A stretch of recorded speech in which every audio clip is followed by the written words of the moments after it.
Welcome to today's Explainer. We're going to be unpacking a highly complex, deeply tragic, and just incredibly layered series of events that recently unfolded in Chonburi province, Thailand. This is a story that has absolutely gripped the public. And it's not just because of the terrible crimes themselves, but really because of the systemic issues and the frankly shocking timelines it brought to light. We're going to break down exactly what happened, step by step, using the facts gathered from the investigations and taking a look at the massive public outcry that followed. Okay, let's dive into this.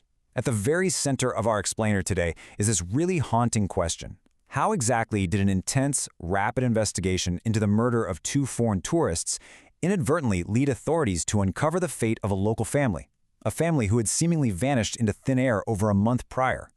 It's a staggering investigative overlap, and it reveals a whole lot about how these cases actually unfold in reality. But before we get into the timeline, we really need to understand the immense gravity of the situation. 5. That is the total number of victims discovered across these two separate, yet tragically connected incidents. 5 lives, all ended by the same group of perpetrators, in the span of just a few short weeks. Section 1. The Chonburi Forest Discoveries. To understand how this all connects, we have to start with the event that finally broke the silence in August. This brings us to the grim discovery of the Russian victims. Police found the bodies of 22-year-old Diana Nazimova and her 17-year-old brother Roman. They were discovered buried together in a single shallow grave out in a forested area of the Huai Yai subdistrict.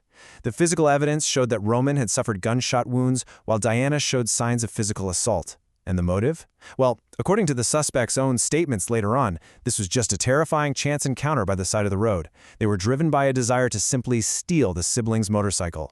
It really highlights how a seemingly random roadside interaction can turn deadly, underlining just the sheer unpredictability of these crimes. Section 2. The police impersonators.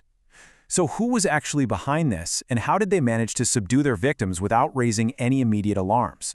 And this brilliantly illustrates the terrifying playbook the suspects utilized. This wasn't your standard mugging. Step 1. They used fake identification or even full uniforms to pose as legitimate police officers conducting searches. Step 2. They used this false authority to detain their unsuspecting victims. Step 3. They transported them to remote, wooded locations. And finally, Step 4. They murdered the victims and stole their vehicles, whether that was a motorcycle to dismantle for parts or a larger pickup truck. It's a chillingly structured, methodical approach to violent crime. Let's break down the 4 suspects involved here. We have Pong, who is regarded as the principal suspect and actually admitted his involvement.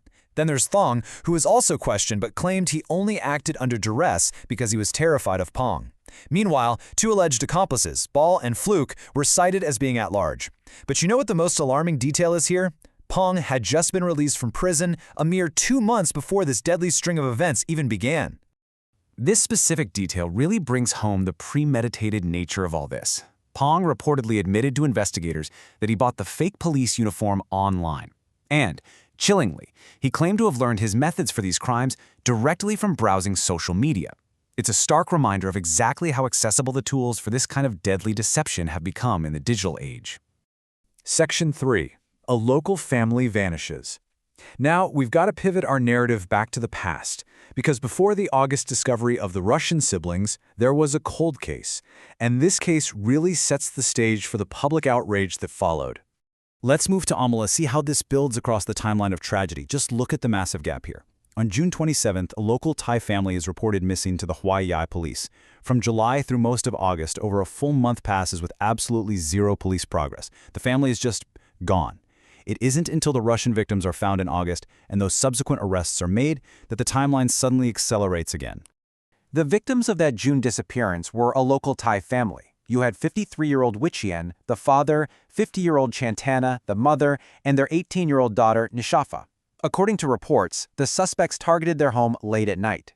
Posing as police officers again, they allegedly handcuffed the parents right there. And then, when their 18-year-old daughter returned home from a simple run to a convenience store, she was detained as well. The suspects then vanished into the night with the entire family, their mobile phones, and their pickup truck. To truly grasp the human element here, just consider this heartbreaking detail from the victim's sister. The house itself showed no signs of a struggle. So for over a month, desperate relatives continued bringing food for the family's dogs.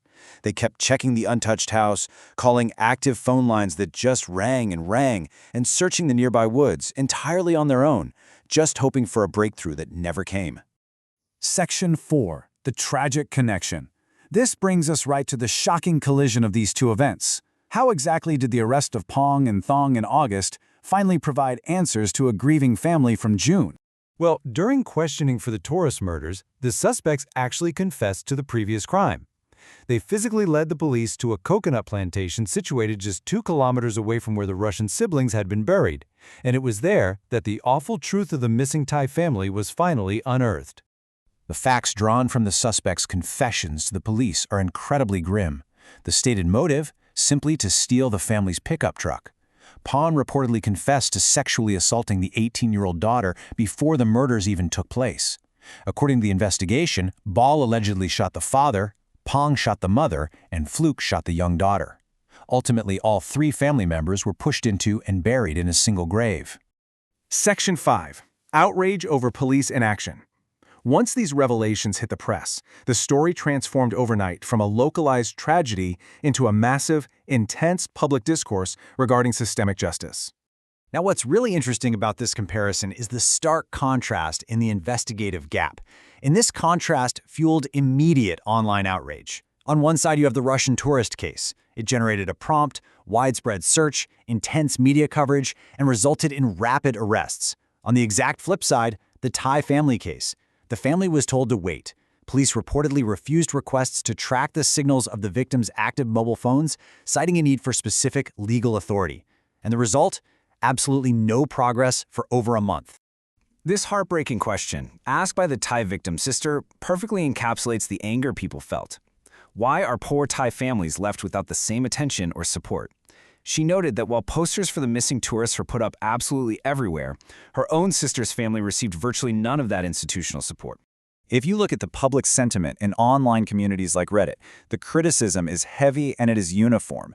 People are pointing out allegations of severe double standards based on race, nationality, and wealth. There is massive outrage that the Thai family's murder was essentially only solved by pure accident. On top of that, citizens are deeply angered by the bureaucratic red tape that prevented police from pinging active phone signals. What you should really take away from this is how a single tragedy can expose massive institutional fractures, from that bureaucratic red tape right down to the reality of unmonitored violent offenders being released straight back into the community. So, the crucial point we are left with is this. Could this entire secondary tragedy have been prevented if the missing persons report filed for the local family back in June had been treated with the exact same urgency, the exact same resources and dedication as the August tourist murders? Would the Russian siblings still be alive today? It's a heavy question. Thank you for joining me for this explainer, and I encourage you to keep asking these important questions.